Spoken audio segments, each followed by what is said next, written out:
Today is gonna blow your mind. We're gonna do something so different, and it's going to pull in events, consciousness, feelings that you're having. What's going on? Do you wake up buzzing like at 3 a.m.? You've got something going at the base of your head right here. You're getting electrical charges. You're not making that up. You are locking in a frequency. I'm going to talk about science, how science proves that you and I our consciousness that we're creating at every moment. And these events we're talking about, that we are participating in them, the event is you.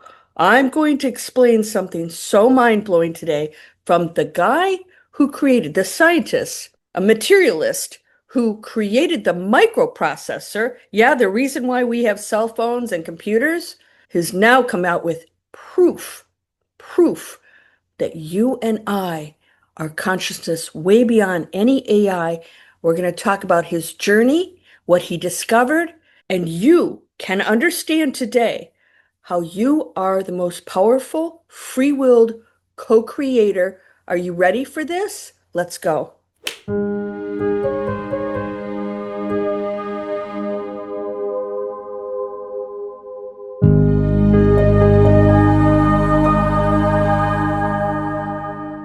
Welcome to Landria, Onkka on YouTube. Oh yes, let's talk facts. For a long time, skeptics said the brain was too warm and wet for quantum physics to happen. They were wrong. Recent 2026 studies, like the groundbreaking work published in scientific reports, have confirmed that tiny structures in your brain called microtubules act as miniature electrical wires. If you follow Joe Dispenza, yes, he talks about those too. Well, they found that these structures oscillate at 39 hertz, a frequency almost identical to the gamma waves seen during meditation and peak consciousness. You're going to love this because we're going to bring together how all of this makes sense. This means your brain isn't just a meat computer processing data, it's a quantum transceiver. How did I find this information? I did some deep research, and Federico Faggin, the legendary physicist who literally invented the microprocessor, just released a powerful update to his work. What has he been saying for years? He states, and I quote, "Consciousness is not a byproduct of the brain. Matter itself is shaped by consciousness." Let me say that again. Consciousness is not a byproduct of the brain. Matter itself is shaped by consciousness. You're going to love, I'm going to tell a story that made him come to this conclusion. Faggin, he's not a mystic. He's the man who paved the way for the smartphone in your pocket. Yeah, he's a scientist, and he's telling us that our internal reality informs the external world.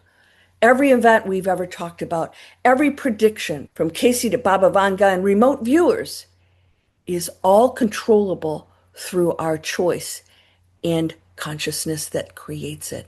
Let's go into this further. Who is Federico Faggin? The father of the microprocessor. He designed the world's first commercial microprocessor and the MOS silicon gate technology that made computers possible. A hardcore materialist. For most of his career, he believed the brain was just a biological computer and that consciousness was a byproduct of neural complexity. He's a scientist turned investigator. He founded the Faggin Foundation specifically to apply rigorous scientific methods to the study of consciousness, bridging the gap between physics and spirituality. I'm going to share with you what his turning point was. And if you like this video, please give me a thumbs up. You're going to change our algorithms on YouTube to tell them that we know we're not cray-cray, we're creating our future, and science is backing us up. So Federico Faggin, he's a unique figure because he doesn't just approach consciousness from a philosophical perspective. Oh no. He approaches it as the world's leading expert on information processing. As the man who co-invented the first microprocessor, the Intel 4004, he spent decades trying to build intelligence into silicon. It was his failure to find a path to true awareness in computers that eventually led him to the conclusion that consciousness is not a result of complexity, but a fundamental property of the universe. What changed his mind? A materialist. He's trying to get computers to think like us, in a way, making us unnecessary. But Faggin's shift from materialism to idealism, the belief that consciousness is primary, was driven by two distinct factors: the logic of silicon and a profound personal experience. You're going to love this. The syntax versus semantics realization. Drawing on his expertise in chip design, Faggin realized that computers only deal in syntax, the arrangement of symbols and electrical signals. They follow rules but have no semantics. In other words, they don't understand the meaning of what they're doing. The conclusion? He realized that no matter how many billions of transistors you add to a chip, which he developed, you will never get feeling or subjectivity, qualia, out of it. If computers can't create it, then the human brain likely isn't creating it through electrical signals either. He realized these two are very similar, but consciousness is the difference between us. And I'll go into that in detail. The Lake Tahoe experience was the catalyst for him. In the late 1980s, while at the peak of his career and financial success, Faggin had a spontaneous mystical experience during a family vacation. The event, he describes a sudden burst of light emerging from his own chest, where he felt an overwhelming sense of love and a direct first personal knowledge that he was not his body. Some of you have experienced this. I know I have. The scientific impact, he didn't dismiss this as a hallucination. Instead, he treated it as data. He realized that his state of knowing, the last chapter in my book, the knowing, was more real than the physical objects around him. By the way, I wrote that book and never even knew who this guy was. The knowing. Some of you have it. And my members, we talk about the knowing in our last Sunday meeting. Go check it out. His current model, Faggin, how consciousness creates reality. This is the key. How does that happen? If we go into this field and we are different from computers and AI, how do we access consciousness to create the reality that those computers cannot? He now proposes a framework called Quantum Information Panpsychism, QIP. Here are the core pillars of his conclusion. Love this. Love it. Quantum fields are conscious. He argues that this is a very smart man. He argues that the fundamental fields of the universe, like the electromagnetic field, the Schumann resonance, right, are actually conscious entities with free will. I'm going to say this again. The fundamental fields of the universe, the electromagnetic field that we are, that everything is, are actually conscious entities with free will. With free will. These events we talk about, all of this is coming first and they come second. Second pillar, matter is a symbol. In his review, the physical world we see is like the icons on a computer screen. The icons aren't the reality. They are just a simplified way of our consciousness to interact with a much deeper, holistic reality. Let's explain this further. The permissive brain, instead of the brain creating consciousness, which is what we think, right? Or we think it's out there separate from us and that we have to tap into it to get it to do something for us. No, this is one field. He believes the brain acts as the translator. It's not the creator, it's the translator. It allows universal consciousness to manifest in a specific, localized physical form. By the way, I'm testing this. I'm going to share what happens as I move through this and use this very scientific based fact that we can create anything. The next pillar, the non-algorithmic mind. He proves mathematically using Gödel's incompleteness theorems that human creativity and intuition are non-algorithmic. What does that mean? Since computers, algorithmic, numbers, symbols, they require that. They can never be truly conscious. Don't you worry about AI. Worry about the conscious beings that are using it. Consciousness, let me quote him, consciousness and free will are fundamental and exist from the beginning rather than emerging with the physical brain. It is actually all things. It is the brain that emerges from the conscious fields. This brain is a result of the conscious field that created through free will. This is his quote. Faggin's mathematical barrier argument. He uses logic to prove that a computer, AI, can never have a soul or true consciousness. It cannot truly take over. It can do some damage only because we put in that information to have it make certain decisions. We are still the creators. So here are the three specific arguments he uses to prove that consciousness is primary and AI is just a simulation. The Gödelian gap, a non-algorithmic intuition. Faggin uses Gödel's incompleteness theorems. I don't know what that is, but I'm going to share it with you right now to show that human consciousness can see truths that cannot be proven by a step-by-step logical system, an algorithm. The fact, an AI is 100% algorithmic. It follows a sequence of letters, symbols, signs, then produces statements. The proof, Faggin argues that human intuition is a non-algorithmic jump. We can understand a concept instantly without needing a logical bridge, right? Can't you? We've had downloads. That's what downloads are. We understand things. We get the knowing. We get information. There are some people out there, including Einstein, who tapped into the consciousness, and that's where they got their information. Because math proves there are truths that logic cannot reach, and humans can reach them. Our consciousness must be coming from a source outside of the logical hardware of the brain. And we know this. All of you have received information, things that were not your brain, things that you never knew. You're tapping into the consciousness.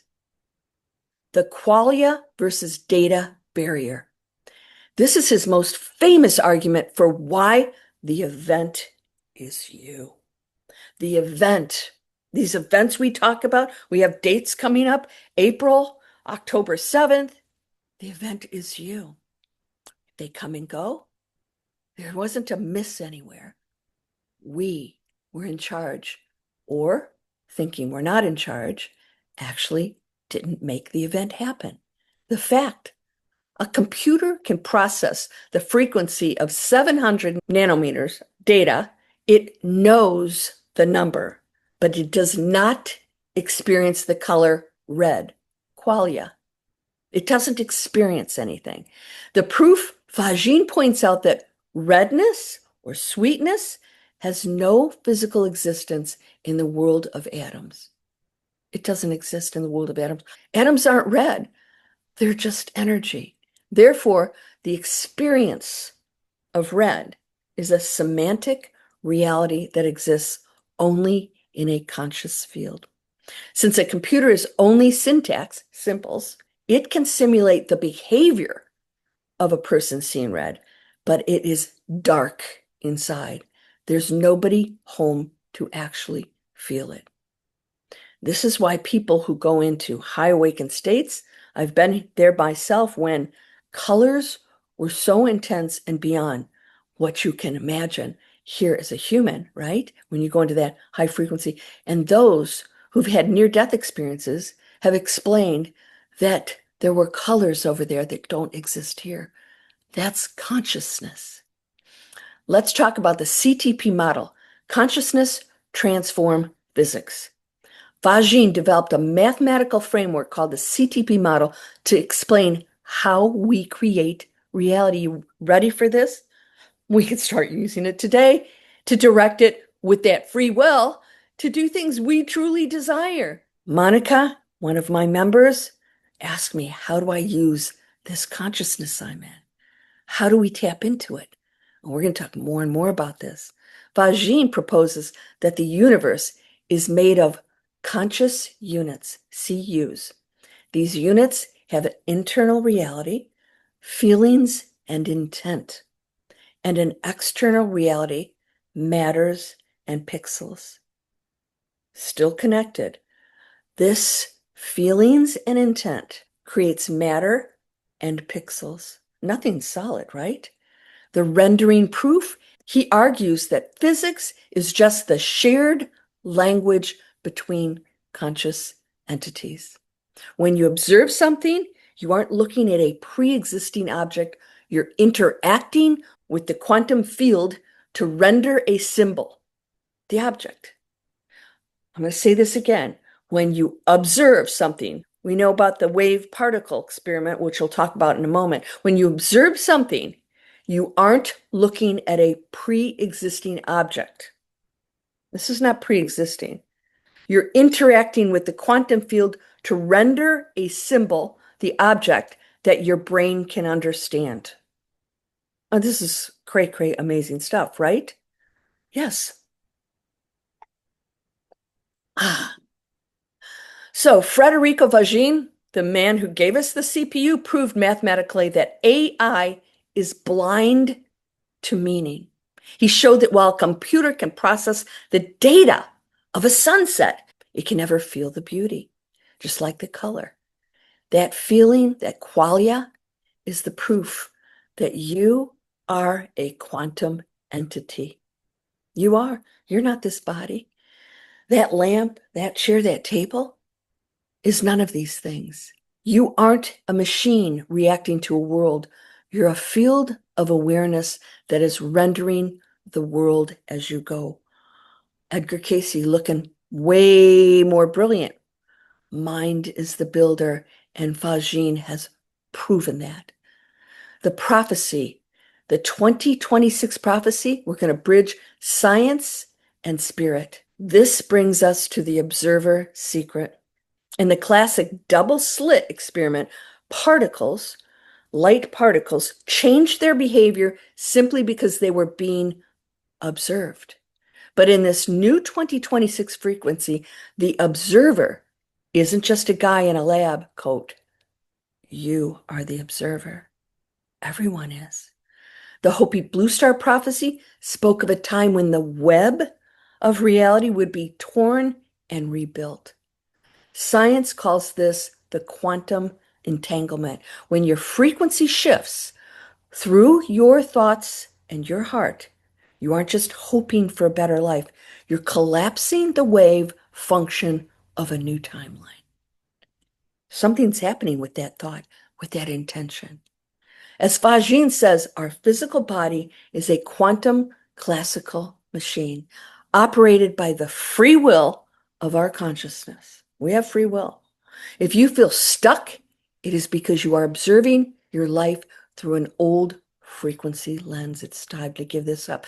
Today in my Sunday members talk, we spoke of this frequency, that lower frequencies can be just as powerful. How are they manifesting things so quickly? Some really unpleasant things. They have intention behind it and beliefs. They never question their abilities. A lot of spiritual people do. And so therefore, that quantum field is responding. You must stop observing your life through an old frequency lens and know what you are. We're going to help you get there more and more. What are actionable steps? How to lock in the frequency, right? We talked about frequency today in my meeting. So how do you handle this global shift without burning out? Here's the 2026 roadmap for the new human. Acknowledge the somatic friction. When you feel that buzzing or sudden heat, don't resist it. This is your DNA repatterning to handle higher information loads. Breathe into it. This is not evil or something bad happening to you. Your DNA is shifting, your body is catching up with the frequency and your realization of what you are. It's much more expansive. I went through this about 20 years ago. The 39 hertz anchor, spend 5 minutes a day in silence. Science shows this stabilizes those microtubule oscillations. You're literally tuning your quantum antenna. This is very important. The mind is a chatterbox, right? It gets caught up in other energy fields and things that it believes and starts to get their panties in a bunch. You got to go into that silence, let it go. I love Monica said she just let it go. She has no connection to these things. You let it go. You are now tuning your antenna. Be careful, because what you think, it's going to start showing up. But if you're in a high frequency, you don't have to worry about it. You can be manifesting some really beautiful, amazing things. Here's the choice point. Before you check your phone in the morning, decide what version of the world you're going to observe today. Remember, if you don't choose your observation, the collective fear grid will choose it for you, right? I'm not going to choose, so it says, okay, because your choice was to hand over the choice to something else. And let's face it, we're on a fear-based planet. You must be in charge of this. Make sure you make a conscious effort. Every day I walk in the grass, I look directly at the sun for no less than 20 seconds. I put my hands out, I stretch, I touch my toes, and I'm thankful. I start my day with intentions and I envision that which I prefer to manifest. You have the free will to do this. All right? Everything's affected. You can take a glass of water. Major NASA dude does this. He's created multi-million-dollar inventions doing this. He places a glass of water in the sun. He meditates in the sun. If you guys don't have sun, you're still getting sun even if you have clouds. And he goes into the same state with intention. And he receives messages. Don't forget to listen. Don't let the collective fear grid choose your reality for you. Let's go into the final call. We are living the most extraordinary time in human history. The secret is out. You aren't a passenger on this planet. You are the architect. You're the co-creator. I've said this so many times. As we move through this year, don't look for the event in the news. Look for it in your mirror. The event is you. What is that event you choose? Send your light and love, peace, prosperity, health, and joy to this planet every chance you get. By the way, you create this for yourself at that very moment. Now that you know you are the conscious creator that is controlling this quantum field, this consciousness field, the observer effect, now that you know that, every moment counts, every thought counts, every action counts. It's not something you do to get that to react to you and come back. You're doing it now at all times. You're always the manifester. You're always the co-creator. You and it are one, and we affect one another. These are going to be challenging times because there are those who are going to continually choose the low frequency, old world, the ego way of thinking. Bless them and send your light. Do not judge it. Do not call it good or bad or name anything. Nothing can be truly named. Why? Because we are all things and no thing, nothing. If this science-backed approach to the shift resonated with you, drop a yes in the comments. I'm building a new playlist of these Science of Consciousness deep dives. We're still going to do ancient prophecies and events. We're going to still talk about all of these things, of course, because a lot of this is happening. We're going to do these deep dives, so pay attention to the next one coming up on Wednesday, another on Thursday, and I'm going to take you down this journey of science-backed proof that consciousness is the creator and you're doing it at this moment. Buckle up, we're just getting started. If you'd like to join my membership every Sunday at 10 o'clock Eastern, I send a link out and my members are invited to come into my coffee session and we talk about all of these things. Today we were on 1 hour and 40 minutes and you'll get the replay if you can't make that time. That link is down in the description. Would you like to start living a conscious life? I have products by companies who support the new earth. And if you'd like to explore those, non-toxic, no plastic, let's support them. Those links and discounts are also in my description. Of course, my book is here. If you want to know about the knowing and what that is, I take you through what you are. And this is before I researched Faggin or anybody else. And know that you hold that power equally. Yes, you. It's what you do with it, your choice that determines your journey and your reality here. So never forget, you are whole and perfect, strong and powerful, loving, harmonious, and happy. I send you blessings, my friend. Let's do it starting now. Namaste.